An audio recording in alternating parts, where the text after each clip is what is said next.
Hello everyone, this is Mr. McDaniel, and we are going to be converting fractions to decimals without using a calculator. We're going to be using good old long division. So I'm going to do the first couple of problems on our converting fractions to decimals practice that we're working on. So the first one is we want to convert 3/8 to a decimal.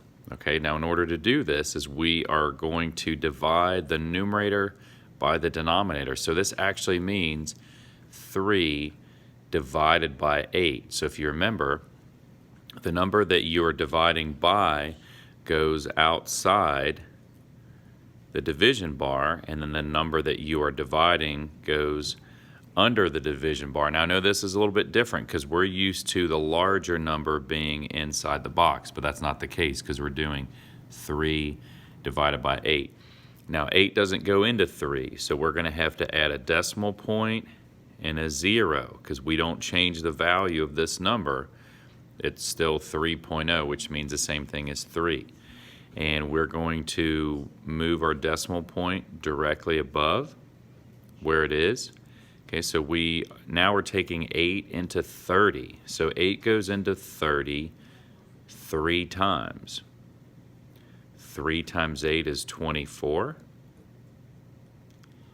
Then we have to subtract. 30 minus 24 is 6.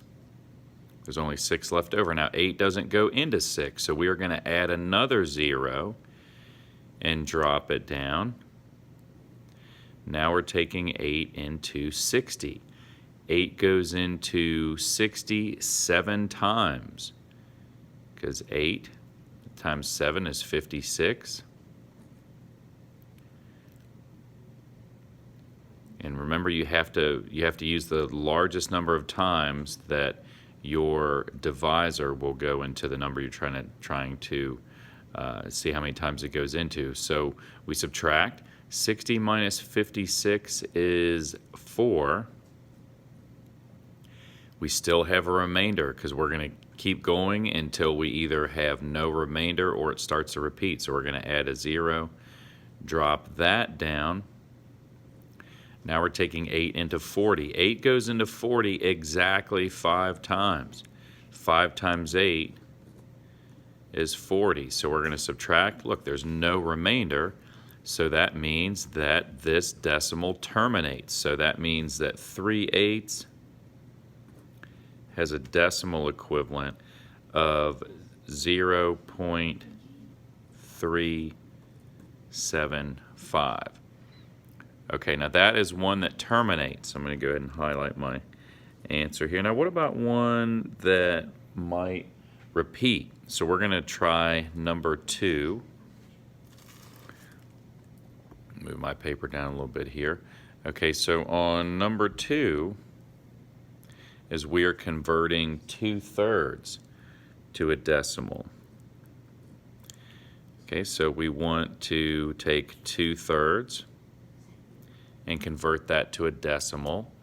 And so we have to do 2 divided by 3. So we are going to take the 2 and put that under the fraction bar.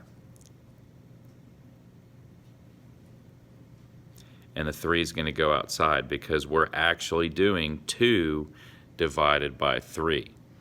Okay, now 3 doesn't go into 2, so I'm going to have to add a decimal point and a 0. As soon as you add that decimal point, you want to add it above, directly where it is on the division bar. And we have to keep our place values straight. So 3 goes into 20 6 times because 6 times 3 is 18. That's the largest number of times it'll go in. 20 minus 18 has a remainder of 2. Okay, well we can't keep a remainder, so we're going to add another 0 and drop it down. 3 goes into 20 6 times. 6 times 3 is 18.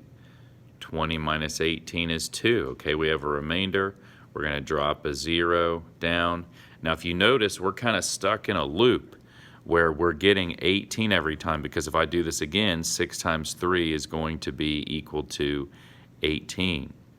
Okay, so as soon as we see that it's going to repeat, we know that that 6-digit repeats. So what we do is we're going to put a repeating bar over top of that 6. So 2/3 would be equal to 0.6, where that 6 is the repeating digit. Okay, so remember, every fraction will either terminate or repeat when you convert it to a decimal. So message me with any questions. Good luck, and I'll see you later.